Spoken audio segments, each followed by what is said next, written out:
Hydrofacial এই নামটি এখন কেনা জানে, ঘরে ঘরে সবার মুখেই হাইড্রোফেশিয়ালের নাম। আজ কথা বলবো এই হাইড্রোফেশিয়াল নিয়ে। Hello viewers, this is me doctor Khadijatul cobra. কাজ করছি কসমোজেন স্কিন কেয়ারে, নিয়মিত রোগী দেখছি, অ্যাস্থেটিক ফিজিশিয়ান হিসেবে এখানে কাজ করছি। হাইড্রোফেশিয়াল নাম শুনলেই সবাই এটাকে একটা পার্লারের ফেশিয়াল মনে করেন, তবে আজ কথা বলবো আমাদের হাইড্রোফেশিয়াল কেন পার্লারের হাইড্রোফেশিয়াল থেকে আলাদা। পার্লারে বিভিন্ন রকমের প্রোডাক্ট দিয়ে আপনার ফেসে বিভিন্ন রকমের ট্রিটমেন্ট করা হয়।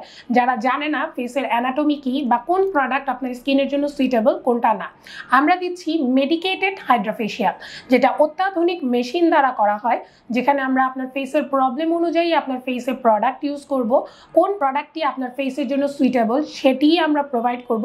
কেননা এখানে অভিজ্ঞ ডাক্তার এবং নার্সের তত্ত্বাবধানে অত্যাধুনিক মেশিন দ্বারা হাইড্রোফেশিয়াল করানো হয়।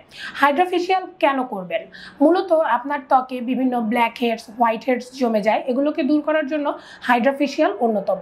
হাইড্রোফেশিয়াল আমরা বিভিন্ন ধাপে করে থাকি, 2 ধাপে, 7 ধাপে বা 12 ধাপে।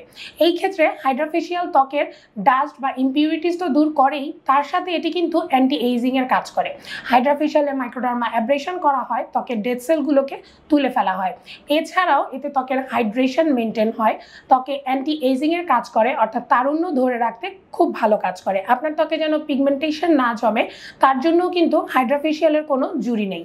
এই সমস্ত পদ্ধতিগুলোকে মেনটেন করে আমরা অত্যাধুনিক মেশিন দ্বারা হাইড্রোফেশিয়াল প্রোভাইড করে থাকি।